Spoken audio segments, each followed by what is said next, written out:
Hey, sexy lovely people. Right, so Stormbringer delivery dropped. We get issue 15, 16, 17, 18. Come on to that in a sec. We got our first premium set, which is Krondis the Dragon. Is it a dragon? I'll do a separate video for that. Let me just pop these down here. Out of the way. Let me just read this out to you. So, they're just obviously letting us know that next month we're going to get an exclusive Ogre More Tribes Tyrant character pack for $9.99. So, ogres are brutal creatures, twice the height of a human and 10 times as hungry. They live to crush, fight, and most importantly, eat. Every creature that walks in the mortal realms is just a potential meal to an ogre, to be smashed to bits with rusted weapons and shoved into the cooking pot. Ogres gather in vast tribes. Leadership of these more tribes is not given, but earned, often by killing and eating the previous chief.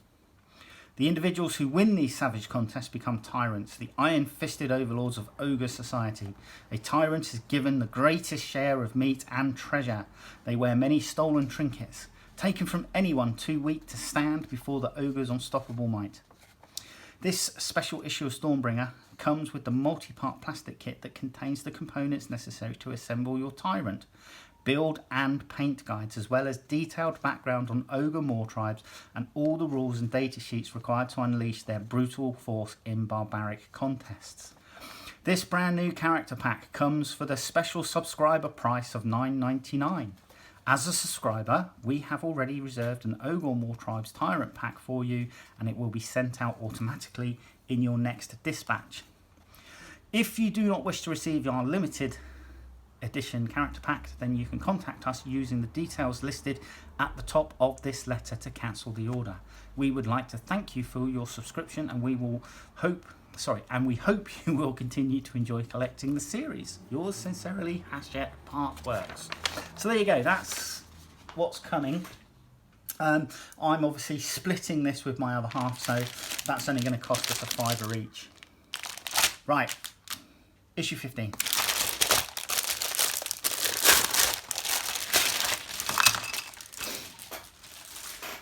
File that appropriately. I'll have a look at the plastic in a mo. Battle games in the Age of Sigmar. Stormcast Praetors, Cities of Sigmar, keyword abilities. Cities of Sigmar. Orders, or A section, Order 3, in like the red bit. Bastions of Hope. Each city of Sigmar is a strong point from which realms can be once more made safe for their inhabitants.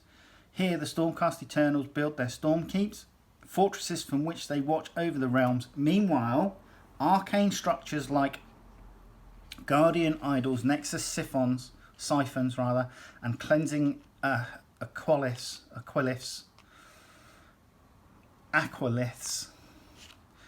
help make the land itself safe again by channeling stray magic, providing clean water and repelling mutated wildlife and raiders. So, Hallowheart, Hammerhal, and Misthaven. Well, we're going straight into our Praetors build. That's because we have already had a data card for Praetors. So, if you remember, we got a Praetor Prime miniature with issue 5, and there you go.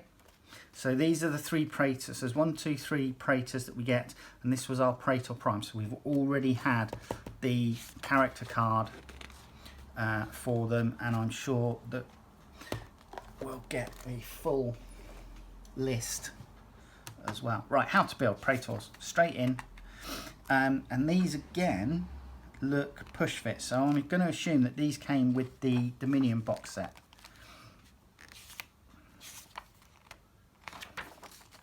So there you go. Then we're into the how to paint. Yeah, and we're adding in our Praetor Prime there. So here we go, and leveling up. Right, so we're painting obviously with the Retributor armor, Catachan flesh, then we're going in with Corax white, Cantor blue, Leadbelcher, Mephiston red, Wraithbone, and then there is where we are up to. Now, keywords, Vindicators, right, keywords, Order Stormcast, blah, blah, blah, etc., etc. So this gives you information. It's part for the basics rules, etc., explaining how the rules work and the rules for data sheets, etc. And then information on keywords, etc. Gut Ripper keywords, Crawl Boys, you know, Vindicators, or Vindictors rather, Stormcast Eternals, Thunderstrike, etc. Then we have a War Scroll. So this looks like it's our first proper War Scroll for the Swamp Kala Shaman. Oh, and then some War Scrolls for the Hobgrot Slitters, the Manskewer Bolt Boys, proper War Scroll for the Knights Arcanum. So this is nice. We're starting to get proper War Scrolls now. Praetors. And then we're on to the playthrough. And again, we're using our large battle mat with the coffee stain rings on it. So yeah, there you go. Right. And then obviously 16 is the scenery and 17 is a paint issue. Let me bring you down. We'll explore the plastic together, shall we? So we get 3 40mm bases, and then this is our plastic. And again, this is a sculpt of 2021. And these guys are push fit, so I am, like I say, I'm assuming that these came with the Dominion box set. But they look nice. You know, Games Workshop have, although I don't necessarily agree with a lot of their monopose minis, you know, they are, the sculpting has like come on leaps and bounds from when I first started collecting like stuff from GW back in 2003.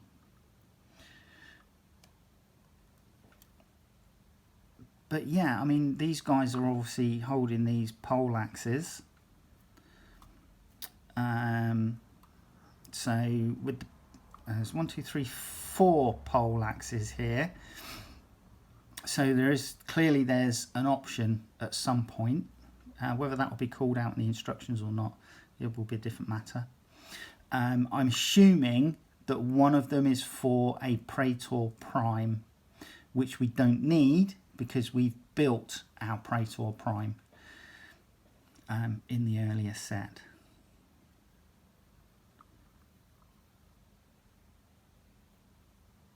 But yeah, pole axes, obviously the spike on top. We've got a lightning spike coming out the other side, and that would often be used. That would often be used to sort of like for cavalry, if you were being attacked by cavalry and you were able to sidestep the advancing horse. If the rider had a cloak, you could use the spike to dig into the cloak and hopefully de-horse your rider. Obviously the spike would go into the cloak would go taut, and then the rider would come off backwards, giving you an opportunity to go in for the kill while they were still stunned on the floor. So yeah, there you go. Looking good. Come back and we will build these guys. Right, see you in a sec. Okay. Right, we're going to build 2 of these Praetors. What are they? Praetors? Oh, yeah, Praetors. Right, so we build the guy on the bit of tactical rubble first. And we're going to start off with the torso and the head, and literally you just push these in like so, and then this torso goes on the front. Now that's actually quite firm, which is a good thing.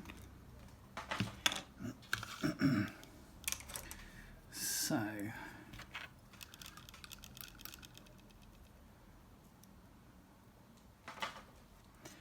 just going to drop in some glue on the edges here so that it's going to definitely stick. So that's your first bit, those 3 pieces, and then we're coming in with the halberd, poleaxe, whatever you want to call it, and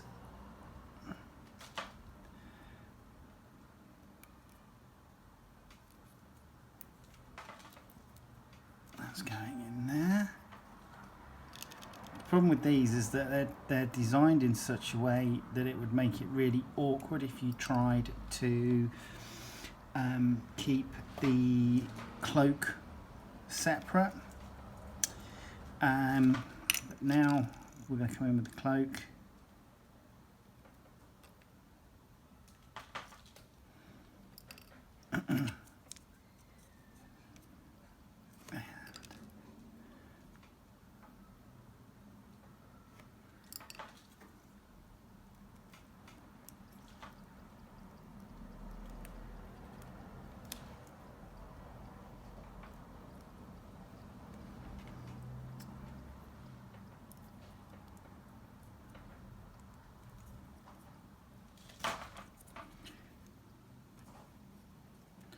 Try and get that aligned as best as possible, and then this bit here,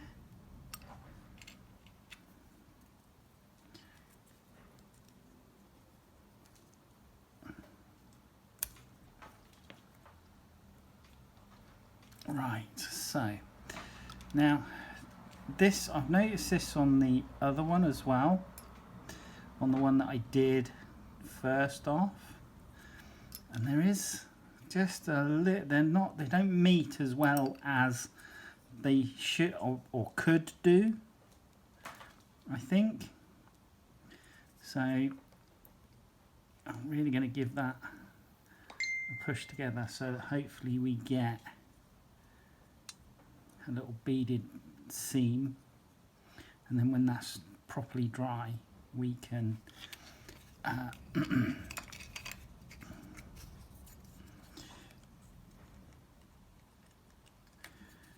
alright, and these guys, I think the stances aren't the, you know, they've gone for these nice wide stances, which is great, but it does mean that the little I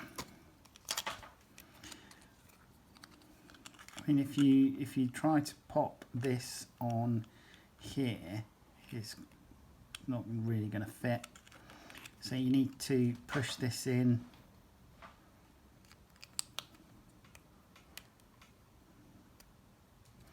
around there, and then literally just pop in the other, like, Heidi peg.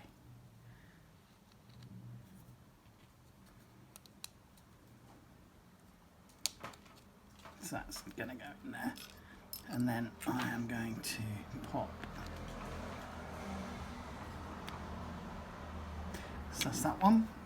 Right, so this is the one where you would have had an option. So if you look, we've got a separate torso front, and this one has some slight difference. She's got a sash coming off there, and she's got a short sword coming down the front, but that's missing here because it looks like she's being designed, this one is being designed for it to be held in the other hand to her halberd. But with this one, we're starting off with the front of her torso, and then the cloak, and that's going to go on like so.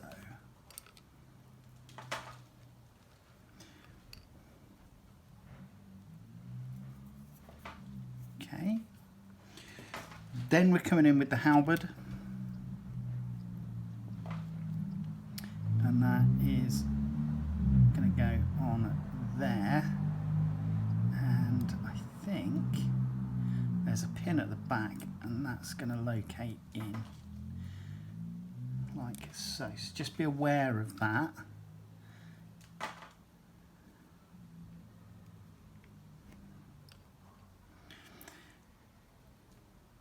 Then the head.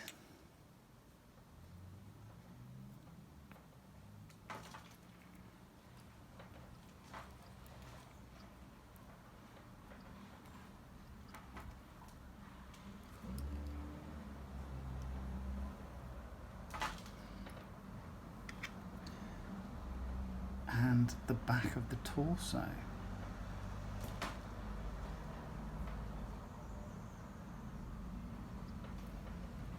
And this you're going to have to push firmly together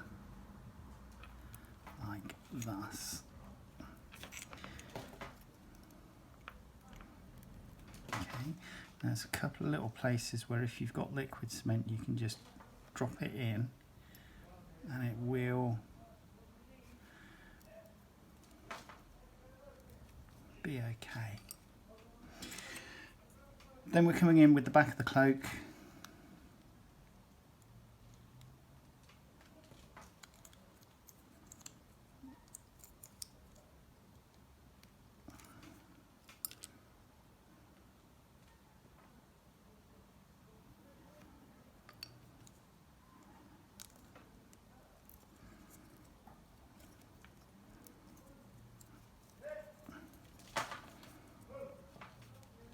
I do apologise if you can hear the shouting outside. It is hot in the flat. I do have the windows open.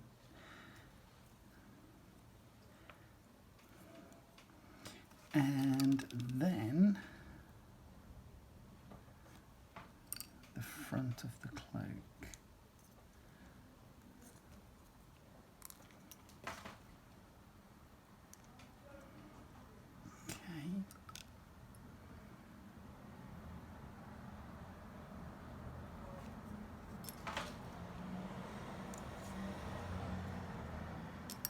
Now, hopefully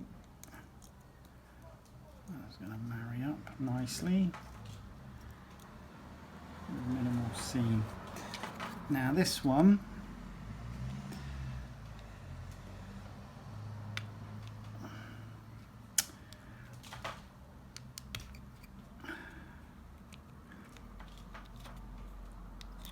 so all of these additional little scenery pieces that have been included on this are all going behind the minis.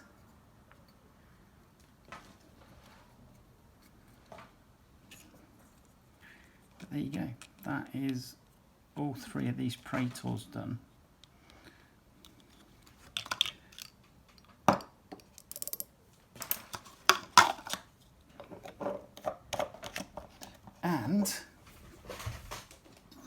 And so this was our Praetor from issue 5. I've started painting her. They will all obviously go together as a unit. Right, see you in the next video. Take care.